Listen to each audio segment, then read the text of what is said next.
tivemos clássicos regionais, né? Entre eles o Carioca, com imagens muito bonitas do Maracanã dividido, né?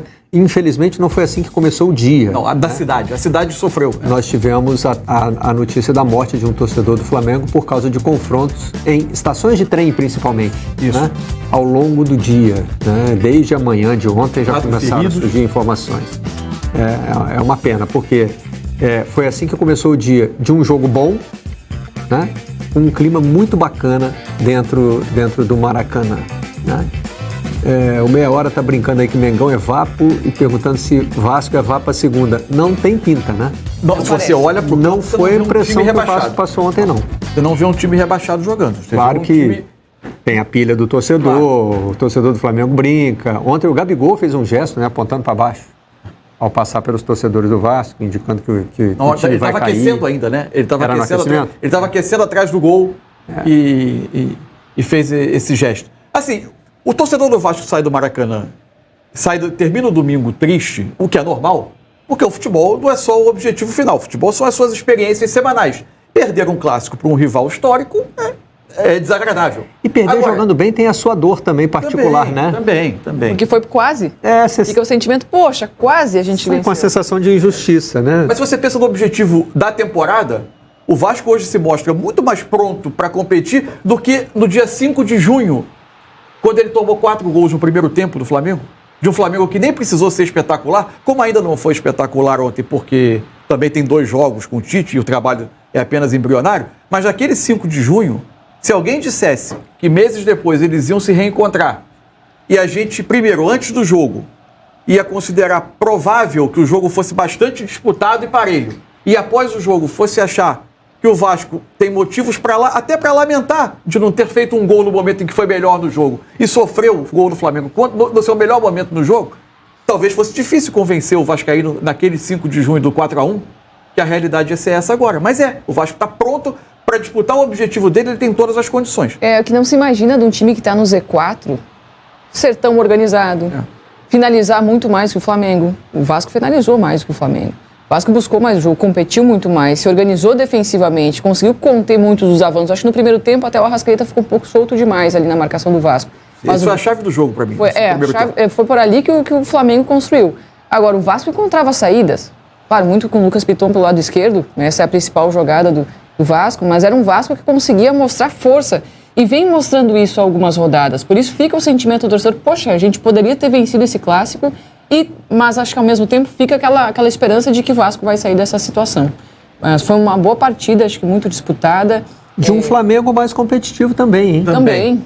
Né? Porque, é claro, a gente pensa no Vasco por esse aspecto de competição, porque é um time que tem um objetivo, está no meio de uma luta, né? Não que o Flamengo não tenha objetivo, mas o Vasco precisa lutar para ficar na Série A.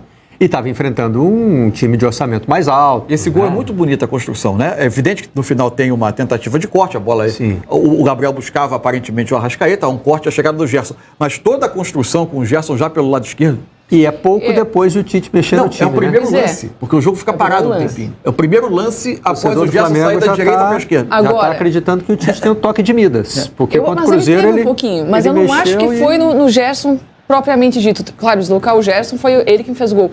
Mas é o deslocamento do Gabigol que faz a jogada acontecer. Há quanto tempo ele tinha acabado de colocar o Gabigol no jogo. Mas há quanto tempo? E não é só colocar, né? É você tentar criar de novo condições, e o Tite conhece muito bem o Gabigol, já o convocou,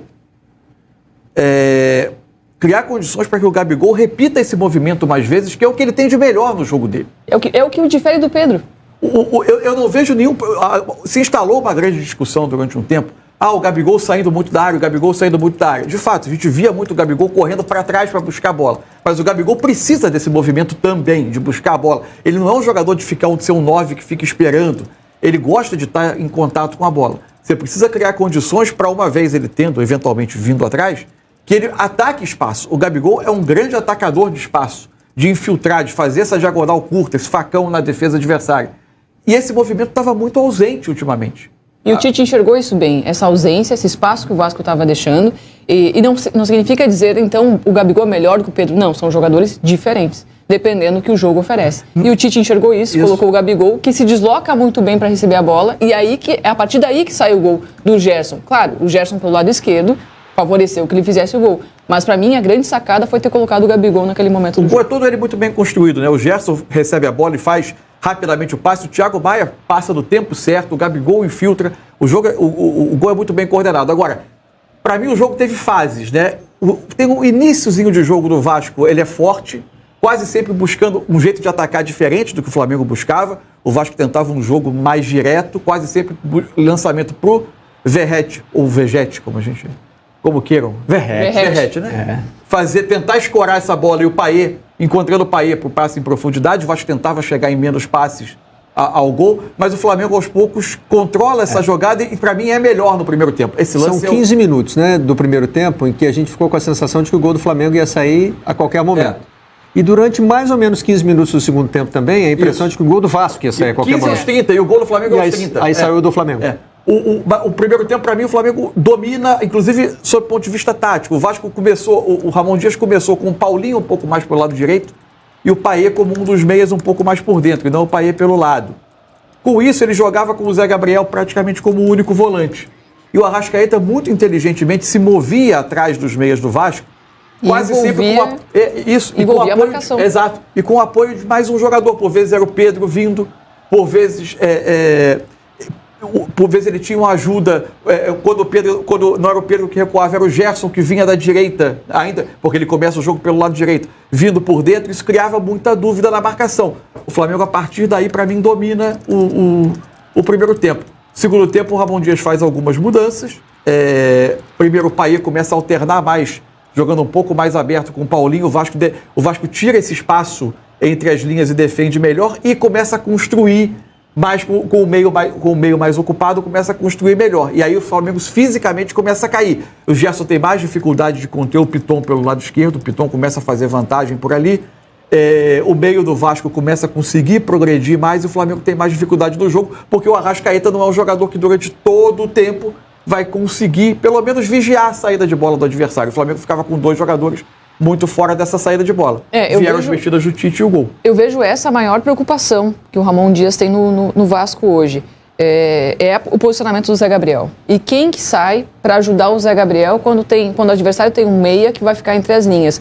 Porque ontem eu via muito isso. O Zé Gabriel ele olhava para o Arrascaeta e aí quem vai pegar o Arrascaeta e quem vai pegar o Gerson, qualquer outro jogador que chega junto na entrelinha. E a defesa do Vasco ficava também na dúvida. Saio para dar o bote, desfaço a linha de defesa, eu dou um passo para trás, deixo ele receber a bola. E foi ali que o Flamengo conseguiu se resolver. E o Lucas Piton, depois, na segunda etapa, bem avançado pelo lado esquerdo. E aí eu acho que vejo isso também, muita dificuldade física do Flamengo aguentar esses ataques que eram objetivos do Vasco, né, e chegavam com muita propriedade no gol. Tanto que o Tite entra com...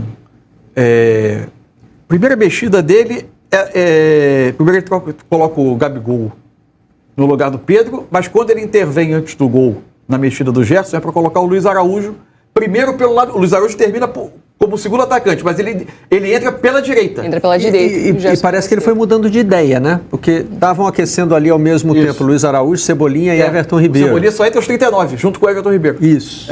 E não foi bem, né? A sensação que dava é de que o Tite tinha pensado em botar os dois antes. Só que aí saiu o gol.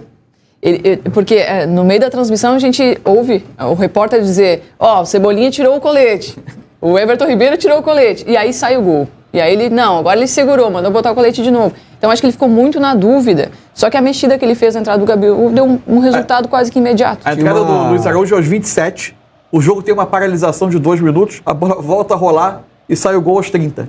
E tinha uma ideia ali também de segurar o Lucas Piton, né? Então, o Luiz Araújo entra pro lado direito, para mim, por causa disso, porque o Gerson já tinha um nível de desgaste por ali, embora o Paulo Henrique, na lateral direita do Vasco, vem crescendo muito nos últimos jogos, ele tem sido uma arma importante. O que eu acho... O Bruno Henrique teve muita dificuldade para passar pela marcação. O Bruno Henrique está com bastante... Essa formação, o Flamengo atual, para mim, ele vive o Tite vive um primeiro momento do trabalho, claro, em que a prioridade parece ser, primeiro, dar equilíbrio ao time, estancando uma sangria de um Flamengo que era um dos times que mais cedia a finalização aos adversários. O Flamengo já é absolutamente resolvido em algum aspecto. Ainda não é um time resolvido, porque o atual trabalho tem 2 jogos, ele poderia ser resolvido. Mas é um time que meio e defesa parecem mais juntos, o time está mais composto, ele se fixou no momento numa dupla de volante com Pulgar e Thiago Maia, que dá um pouco mais de solidez à frente da defesa, para cobrir os jogadores capazes de cobrir um pouco mais de campo, para ser um time que estancasse um pouco. O Flamengo tinha muita dificuldade de ser sólido, né? E aos poucos eu imagino que ele vai tentando encontrar soluções para o Flamengo também ser um pouco mais criativo. A gente já viu ontem Pulgar no primeiro tempo passando muito com a bola, o Thiago Maia no lance do gol, o Flamengo conseguindo ter um pouco, evoluindo um pouco mais através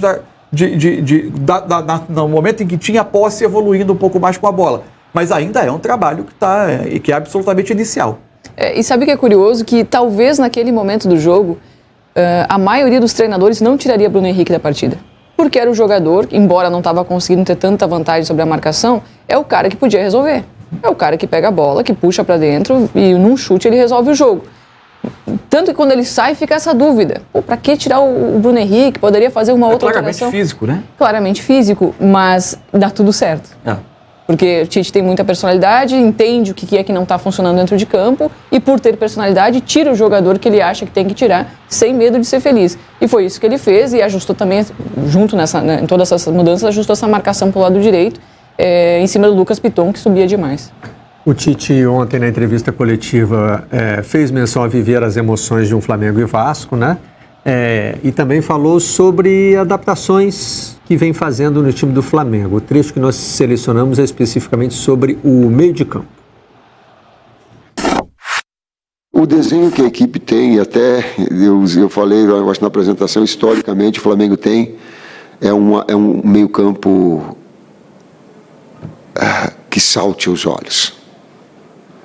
Então tu tem dois jogadores, Thiago Maia, tu tem Pulgar, aí se tem Alain, me ajude, Gerson, Arrascaeta, Vitor Hugo, Everton Ribeiro, e aí tu compõe. É onde essa equipe ela pensa, ela dita ritmo com esses 4 jogadores no meio campo e com 2 homens de frente. Isso não quer dizer que eventualmente tu tenha a necessidade de botar jogadores verticais, tá?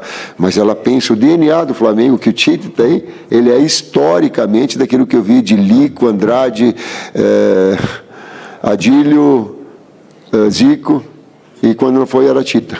Então esse DNA, mas igual esse daí, cara, mas só para, eu não estou comparando, eu só estou a ideia colocando para vocês de ter posse, de ter criatividade. O Tite tem que adquirir a cara do Flamengo, não o Flamengo a cara do Tite. É um processo inverso.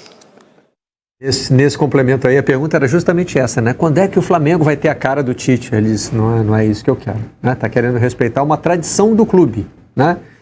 Que foi resgatada de 2019 para cá. É o que o torcedor atual do Flamengo espera, né? Ter a bola, pressionar o adversário. O que tem sido mais difícil para esse time, e o Tite não tem tentado isso, é um time que sufoca o adversário em saída de bola desde cedo. As últimas tentativas disso no Flamengo, até talvez por uma questão de momento de carreira ou momento físico de alguns jogadores, isso não tem sido tão simples. O Flamengo teve dificuldade de ser um time que pressione e sufoque tanto. O Flamengo nem sempre está indo buscar o adversário logo na saída de bola. O que ele fala dos meias, né, ele entende, embora o Gerson parta, entre aspas, da ponta direita no início de jogo, né, e desde o meio do primeiro tempo do jogo com o Cruzeiro, a ideia é que ele venha por dentro para ser um quarto meio-campista, junto com o Pulgar, com o Thiago Maia e com o Arrascaeta, que iniciou esse jogo. Né? No outro jogo é o Everton Ribeiro que passa para jogar como meia central, quando o Gerson vai para a direita. Eu acho que o Arrascaeta, até para essa função, ele sai mais natural para ele do que para o Everton, né? De jogar ali como meia mais central. O que não tem tido tanto, quando ele fala dos 2 homens de frente, é o Bruno Henrique atacando tanto a área. Né? O Bruno Henrique tem sido um ponta mais ponta, digamos assim. Jogando mais aberto e com bastante trabalho de recomposição nesse momento em que o Tite tenta fazer o Flamengo se equilibrar sem bola e ter um pouco mais de segurança. A gente não tem tido tanta passagem dessa do Bruno Henrique atacando a área. Isso não tem sido tão comum. Imagino que a sequência do trabalho vai mostrar outras nuances nesse Flamengo, mas já é um Flamengo com mais solidez nesse momento, né? E naturalmente com a qualidade técnica ele tem a capacidade de definir jogos que o Vasco não teve ontem, por exemplo. Eu ainda não vejo o Flamengo com a saúde física que a gente já viu esse Flamengo, esse grupo jogar. Então, viu quem estava ao lado do Tite ontem na entrevista coletiva? Fábio Maceredian. O Tite levou o preparador físico para falar sobre isso. desse tema. E a gente percebe em campo. Então, eu imagino que quando esse Flamengo estiver bem fisicamente, ele vai conseguir dar essa solidez que o Tite está buscando, esse equilíbrio no meio-campo e essa capacidade de fazer movimentações maiores, abrindo mão, às vezes, de ter 2 volantes que são um pouquinho mais posicionais para poder ter um pouquinho mais de presença ofensiva. A gente já viu esse Flamengo jogar com um volante apenas posicional e jogar muito bem, mas hoje não tem condições físicas de fazer isso acontecer. Mas acredito que quando o Gerson estiver muito bem, a Arrascaeta, essas coisas naturalmente vão evoluir.